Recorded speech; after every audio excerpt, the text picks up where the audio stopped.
Hey, what is going on, everybody? Bauer around here. Welcome back to the channel, guys. So the video that I have for you guys today, we're going to be doing something slightly different. I'm going to attempt to bring you up to speed on something called the Cartesian coordinate system, or otherwise known as the rectangular coordinate system. All right. So right about now, you're probably thinking I'm off my rocker, and this is not what you signed up for. But what you may know it more commonly as is like your translate X, Y, and Z values. All right. So basically, this is just it's kind of a system that allows you to specify like a location of a point on a plane, right? Or in a three-dimensional space. Okay. And which is what we have going on here. Most or all three-dimensional applications work off of a coordinate system, the same coordinate system of X, Y, and Z values. All right. And that's how we know where we're at, right? Or where we're placing objects, or, we need to tell the system, that this is where this object exists, right? So most of you have a pretty good handle on this, right? Or at least in its most basic form, because it's really not complicated. But there's parts of it that I think people are missing, and that's kind of throwing them, for a little bit of a loop when they're working on their maps and when they're elbow deep in their projects here. All right, so that's what we're going to attempt to clear up today. Just kind of go over this, and hopefully by the end of this video, you guys have a little bit of a better understanding exactly what's going on here. Okay, because some things make a difference. When do you cut and paste versus when do you drag and drop, right? Because that's all tied into the coordinate system, whether you know it or not. It is. All right, and it does make a difference. Okay, all right. So like I said, with this coordinate system, this is basically dictating where in a three-dimensional space we are. Okay. So you can look at it, this may look familiar, like your gizmo here. Okay. We have our x-axis up here, right? And this is our z-axis here. Oh, excuse me. Now this here, depending on the program that you're using, in Giants Editor, this would be your y-axis. But these two, I don't want to say they're interchangeable, but it depends. If you're in Blender or not Maya, I think Maya might be this way. But if you're in Blender, normally the z-axis is your vertical axis, but some applications flip that around, I guess, depending on what application you're using, which is fine. Just remember that, take note of it, whatever system you happen to be using. All right. So like I said, this is the coordinate system. Now, where these planes intersect, okay, is something called the origin. All right. So this is the intersection of all these planes. And you can think of it as the center of your universe. All right. This is the origin. This is where it all starts. Right. Okay. So every measurement that we take, right, in Giants Editor, we generally measure it in meters. It's kind of like a grid system. It depends on the size of your map, right? First of all, if you're working on a 2 kilometer, 4 kilometer, to how big that grid system is. And we'll go over that in a couple of minutes. But we measure from the distance of this origin. Now, for us, this origin or any application would be the coordinates of 0, 0, and 0. Okay, so that's the dead center. Okay, that's the center of your universe. So when we move an object, we are measuring from that point. How far did we move it from 0, 0, 0? All right, so this should be up till now pretty self-explanatory. It should be nothing new. Maybe the only thing you learned is this is the Cartesian coordinate system, right? Okay, so now that we got that out of the way, so we know basically what the coordinate system is. Okay, we know that we're using it to measure how we move through the world. We're moving up, down, left, right. You get the idea. Okay. Any object that you create, whether you're creating a new transform group, a new object of some sort. Actually, let me erase that because I don't need that. Well, I could have left it there, I guess. If you import an object, like if it's a prefab or a placeable, anything that you bring into the map starts at the origin, right? It drops it in at 0, 0, 0 because you didn't assign a location yet, right? So everything is at 0, 0, 0, including your terrain.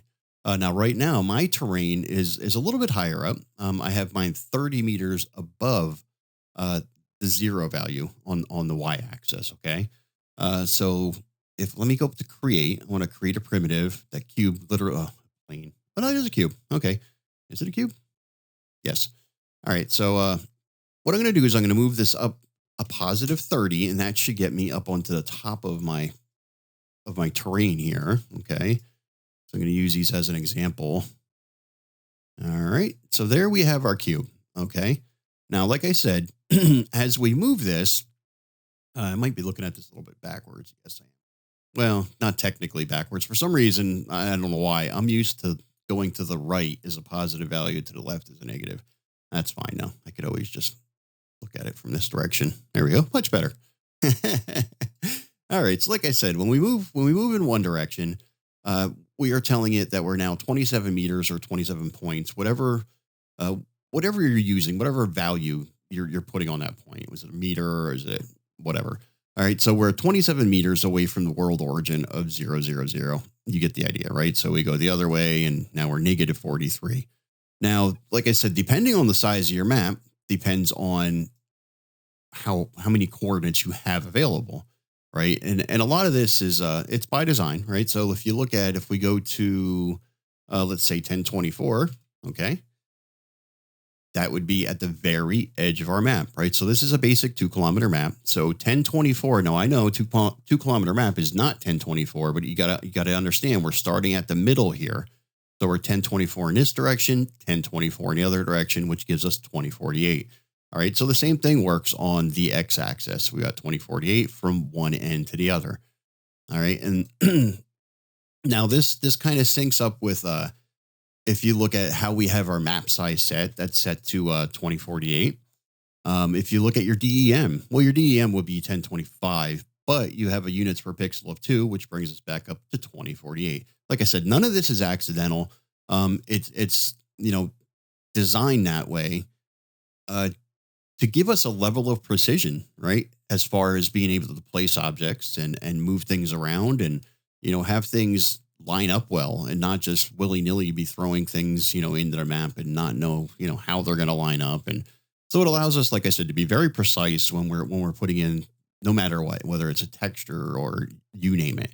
All right. So like I said, that's definitely not an accident that things work the way they do. All right. And I'm sure you knew that by now. Okay. So like I said, moving this object around, all right, we are measuring from that origin point of 0, 0, 0. Now, if you look in your scene graph, right, every object that you create is either a parent or a child. Okay. So all these parents you can think of, basically, you can think of it like like a root folder, right? That's the first folder that holds everything else. All right. So at its root, you're measuring from when it's a parent, you're measuring from, your world origin of 0, 0, 0. Everything is measured from, like I said, the world origin. All right. So if you look at every one of these transform groups, now the sun might be a little bit different. That has a Y value because it's up in the sky. All right. Terrain, kind of the same thing. Even though it says 0, 0, 0, my height is at 30. My start point, that's a little bit different because we gave that a location. Now that's a difference too. Some of these like gameplay 0, 0, 0, because it's not a physical object. We didn't have to give it a coordinate because it doesn't really physically exist within the world.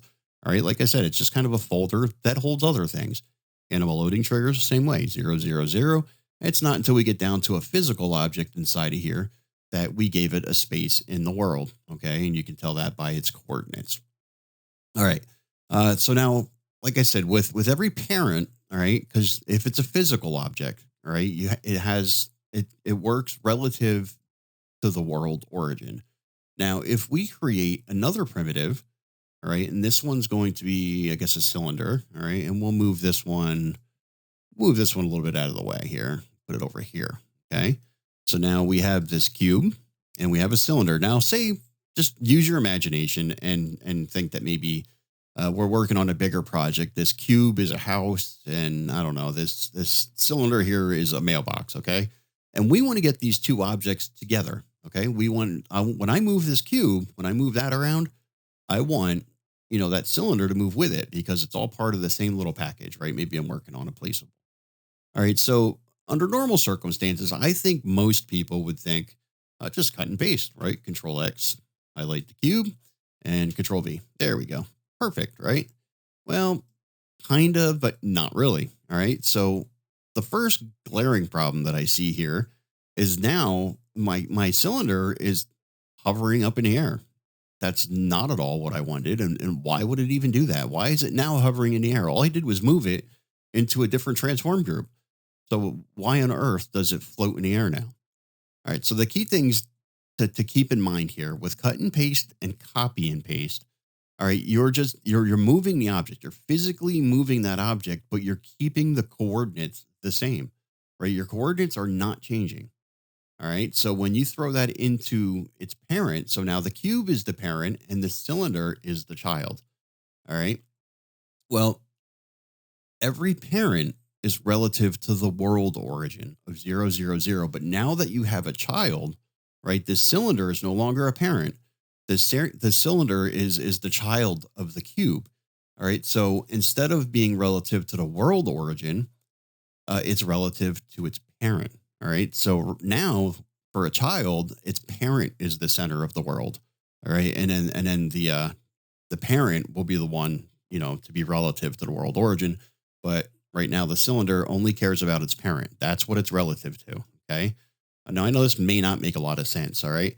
So like I said, the original values, these were my original values here, the translate X, Y, and Z. Now pay attention to the translate Y value because we were 30 meters above that 0 point on the Y axis, right? And that's the level of our terrain. That's currently where our cube is at, right? 30 meters.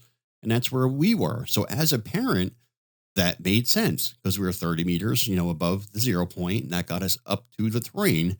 But now we're even 30 meters above that. And the reason for that is because it's relative to the cube, right? To its parent. So it doesn't care about the world axis anymore. Now we're working off of its parent. All right. So it considers the parent as its new 000. Right. So as a matter of fact, to demonstrate that point, if we were to zero this out, right, on the cylinder, zero that out, there we go. We are dead center on the parent because the parent is the center of its world, right? That's all it cares about. It's not worried about world origin anymore. Every child, right? When you move it, you're moving it relative to the parent. So that's why it's floating up in the air because you kept the values the same, right? So that 30 meters didn't change, but now instead of being 30 meters above the world origin, it's 30 meters above the parent. Okay. And that's what I think kind of trips people up a little bit because they don't realize the relationship between these two, between the parent and the child. All right. And that's what's goofing you up when you move things around. When all of a sudden, you want to move something and now it's floating up, in outer space or it's way off in left field somewhere and it just kind of totally screwed you up. Now it's not the end of the world. I mean, you can place this wherever you want, interactive placement mode and, you can place it wherever you want. And so now when I move the cube, everything moves together, which you would want it to. So no problems. All right. So it's not the end of the world. But in certain instances, right, in certain scenarios, you don't want that cylinder to move, right? Maybe whatever you're working on, placement is critical. Maybe it's a huge project. It's very intricate. And moving things is going to be a nightmare. You don't want to have to do that. All right. So if you recall back to my last video, right, we did easy fence and I did utility poles. Now on those utility poles, the wires themselves, I moved into a new transform group. And when I did that, I moved them in such a way, like I couldn't cut and paste. If I would have cut and paste, those wires would have became relative to its new parent, right? So they would have been, God knows where they would have been. But the location, right, it needed to be precise. It was critical, right? So positioning was critical when it came to those wires. I didn't want them to move because when I ran the script, they would have ended up God knows where, right? So we don't want to do that. So we need to be able to move the cylinder without having it. We need to move it into a new transform group without having to have it physically move in our world space. All right. Now, like I said, you could move it, you could copy the values maybe and try it that way. But that doesn't always work because, like I said, now it's relative to its parent and not the world origin. So those coordinates may not even be the same anymore, right? They might be entirely different. All right. So I'm going to move this cylinder outside of that cube. All right. So now we got two parents again. So if you look at the cylinder, that's its own parent. So now, once again, I'm relative to the world origin of 000. Same with the cube. But I want to make this a child. But like I said, positioning right now is critical. I can't have I can't have this cylinder move. It needs to stay where it's at. And I need it to be a child of this cube. All right. So in that instance, what I would do is use my middle mouse button on my mouse. Yeah, I would use my middle mouse button. Pretty sure you can figure it out. It's on your mouse. But anyhow, we'll use that and we'll drag and drop it into the cube. All right. And what we did there, you can see that it didn't physically change its location in the world. It stayed right where it's at, but it is now a uh, a child of the cube. All right. So in some instances, your coordinates will change depending on the location of the parent. Um, it all depends. So don't be confused if sometimes these numbers change, sometimes they don't. It just depends where you're moving it, right? Under what circumstances. But ultimately, that's what it will come down to. So if you're trying to figure out when you should use cut and paste or copy and paste, now cut and paste versus copy and paste are the same thing. All right. The only difference is that cut and paste is moving the physical object. Copy and paste is moving a copy of that object. All right. But in the end, cut and paste, copy paste still does not change these coordinates at all. It just keeps them the way they are. And you're moving it to a new location with the same coordinates, which doesn't always work. Right. So those coordinates might have made sense in the world space. But once it's a child of another object, it just doesn't make sense anymore. Right now, it's floating up in wherever, and you have to reposition that object. All right. So when positioning is critical, when you don't want that object to move, drag and drop. Every time you need to drag and drop using your middle mouse button to make sure that that retains its world space. All right. So if you know you're going to be moving that object, right? So say positioning is not critical. I just want to get that into a new transform group and I'll place it once it gets there. Then by all means, cut and paste. All right. That's not a big deal. All right. So I guess the two are sort of interchangeable to a large degree. It only comes down to, like I just said, when positioning matters, all right, that's when you want to drag and drop versus cut and paste. All right. So like I said, you just got to keep in mind now how the parent works, right? So the parent being relative to its world position of the world origin of 000, and the cylinder, the child, is relative to its parent. And that keeps going as you go down. So if you look at gameplay, right? So gameplay is the parent, and then animal loading triggers is a child. But when we open that up, there's more in there. So now animal loading triggers is the parent, right? Well, it's a parent and a child. It's a parent to animal loading trigger dealer, but it's a child to gameplay. Okay. So hopefully it's not too confusing. It should be pretty self-explanatory. All right. And then, like I said, they're all relative to one another as far as positioning goes.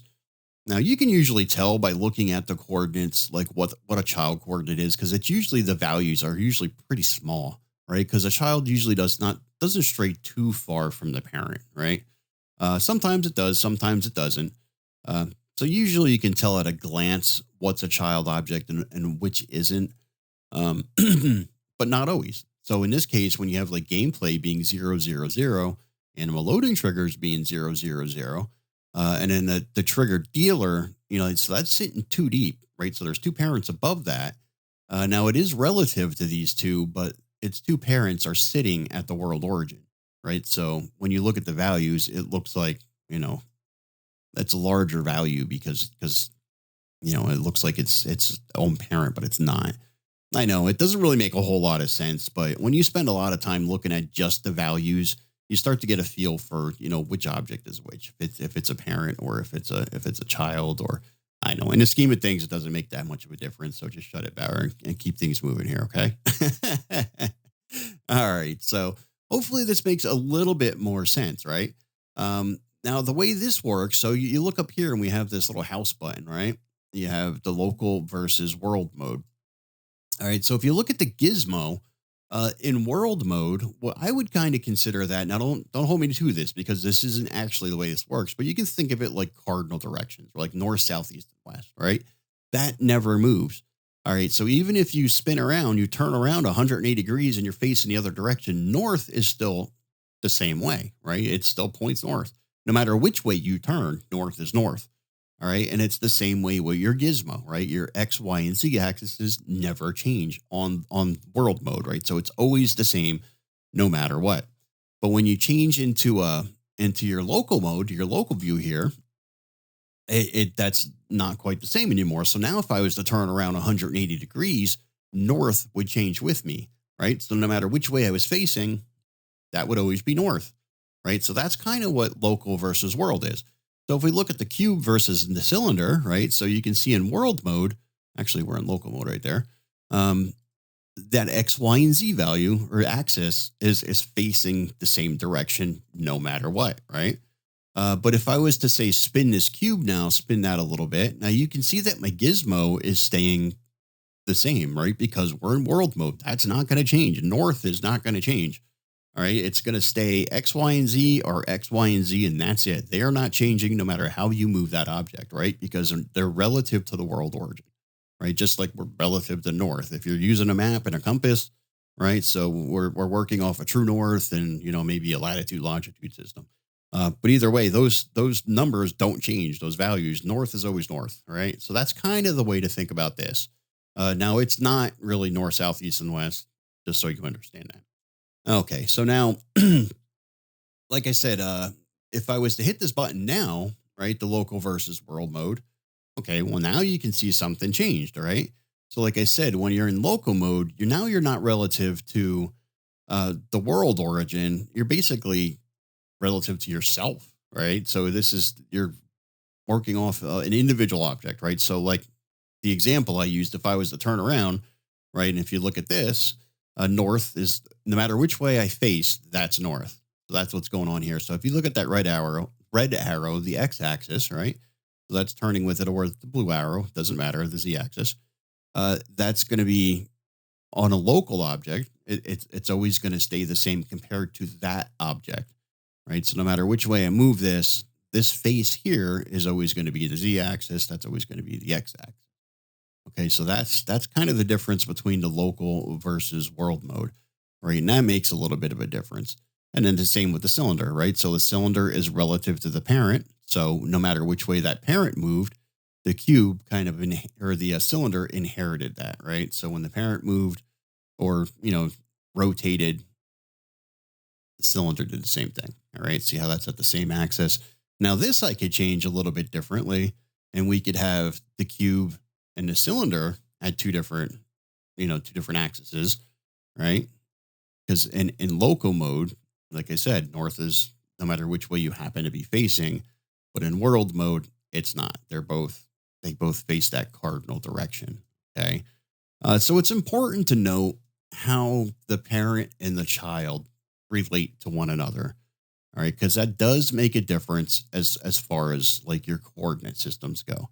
All right, and like I said, there was only a little bit of confusion along the line. It would come up, I guess, quite a bit where people aren't so much confused about how the coordinates work because it's self-explanatory. It tells you where in the world you are, X, Y, and Z. That's not hard to figure out. All right, but how these two relate to one another, I think that's the part that people were missing, right? That the child, right, is relative to its parent. So the parent is now the center of the world, not the actual center of the world, right? But for the cube, for the parent, the center of the world is the world origin of 0, 0, 0. All right. I hope I did that a little bit of justice without totally confusing you guys. Like I said, it's really not much to it. That's the big thing to keep in mind, how these two relate to each other, the difference between the parent and the child, and how they relate to one another. That's what makes all the difference. And when it comes down to when to cut and paste versus copy paste versus drag and drop, like I said, they're all kind of interchangeable to a very large degree. It's only when positioning, right? When your position is critical, where you don't want that position to change, right? So that cylinder, if it has to stay in that exact same spot, I don't want it to move when I give it a new transform group. That's when you're going to drag and drop, right? It's going to keep it exactly where it's at. But if you don't really care, if you're going to give it its own location, once it's in its new transform group, then cut and paste. Now, back in FS19, and I'm not quite sure if I had the issue on FS22 or Giants Editor, like the older versions of Giants Editor, when I used to cut and paste too many objects at one time, it would crash, right? It would crash the editor, and that just was no bueno. All right, and I'm not sure if I've had that problem recently or not. So I know for a while there, I was doing like a drag and drop because that seemed to not crash things.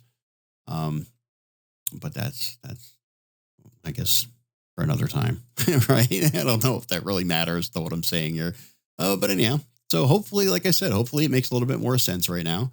And again, that's technically something that's called the Cartesian coordinate system or the rectangular coordinate system. And then basically, it's just the X, Y, and Z values to let you know where in the world you are. All right, so I'm going to kind of leave it there. I think I said just about enough, and hopefully confused you more than enough for one afternoon. And with that being said, I am Bauer Brown, and I'll see you on the next one.